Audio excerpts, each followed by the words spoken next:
alors que Marine Le Pen et l'ensemble des candidats, pas des candidats, qu'est-ce que je dis, des élus députés du Rassemblement national se sont abstenus lorsqu'il s'est agi de valider la nomination la demande avait été faite par l'Élysée, par le président de la République, de M. Ferrand à la tête du Conseil constitutionnel, aux surprises.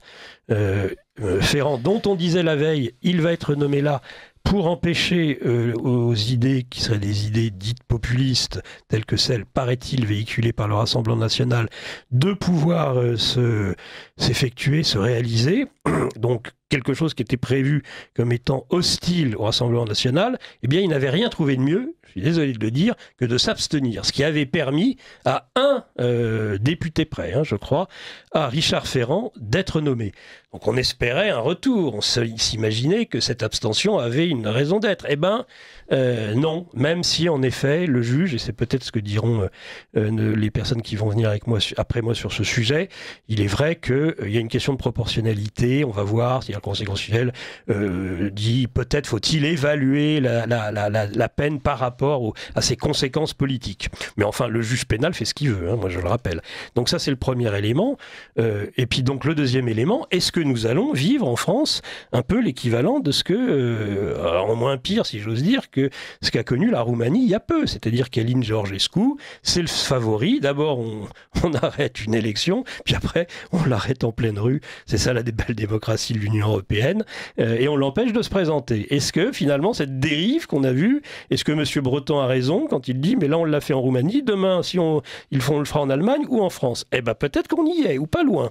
Voilà ce que j'avais envie de dire sur ce premier point. Je me retourne donc tout de suite vers mon compère Raphaël pour un commentaire de sa part.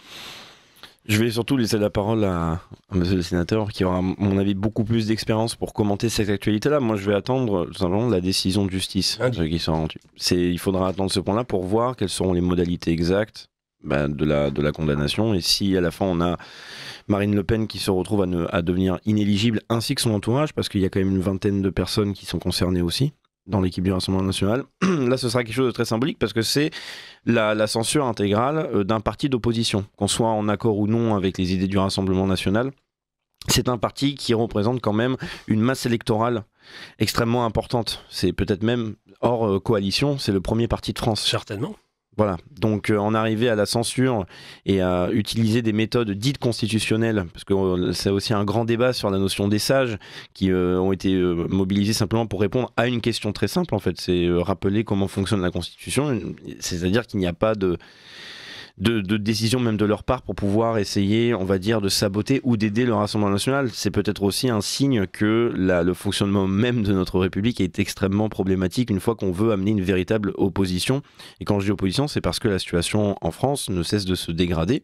Et à partir du moment où il y a cette dégradation qui est majeure, la priorité des électeurs et les décisions qu'il faudrait mettre en place en France, sur le plan politique, eh bien, peuvent aller contre les institutions qu'on a mis en place il y a maintenant quand même de nombreuses années. 1958, oui. Voilà. Exactement.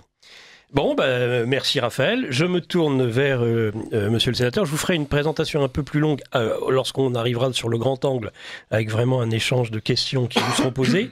Mais anciennement sénateur de Paris, suffisamment longtemps pour être aujourd'hui, au vu des règles, sénateur honoraire, qui, expérimenté comme vous l'êtes, ayant travaillé, siégé, surtout dans des commissions liées aux affaires étrangères, on y reviendra. Quelle est votre analyse justement de cette décision du Conseil constitutionnel ? Je crois qu'il faut revenir aux fondamentaux de la démocratie occidentale. C'est-à-dire, en fait, la démocratie, c'est 3 rapports de force. C'est les 3 pouvoirs. C'est l'exécutif, c'est le législatif, et c'est la justice. L'exécutif en France et le législatif sont l'émanation du peuple, puisqu'ils sont le produit d'une élection. La justice en France n'est pas l'émanation du peuple. Elle juge au nom du peuple français, mais en fait, ce sont des fonctionnaires qui ont pris un concours et qui sont nommés.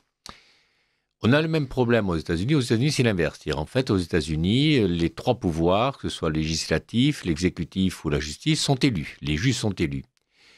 Moi, j'ai tendance à penser que nous avons en Occident, sur cette conception des choses, un véritable problème.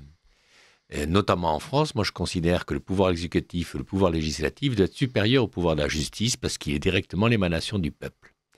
Et ce qu'on le constate depuis de nombreuses années, et on l'a vu sur les 4 ans qu'a vécu le président Trump aux États-Unis, on l'a vu sur l'affaire Fillon, on l'a vu sur l'affaire de Roumanie, on la voit en France avec ces décisions, de plus en plus, la justice a de l'influence, non seulement de l'influence, mais interfère sur le comportement des décisions du peuple. Et ça, c'est un gros problème qui implique une réflexion beaucoup plus générale, qui impliquerait une réflexion plus générale sur la conception de la démocratie en Occident.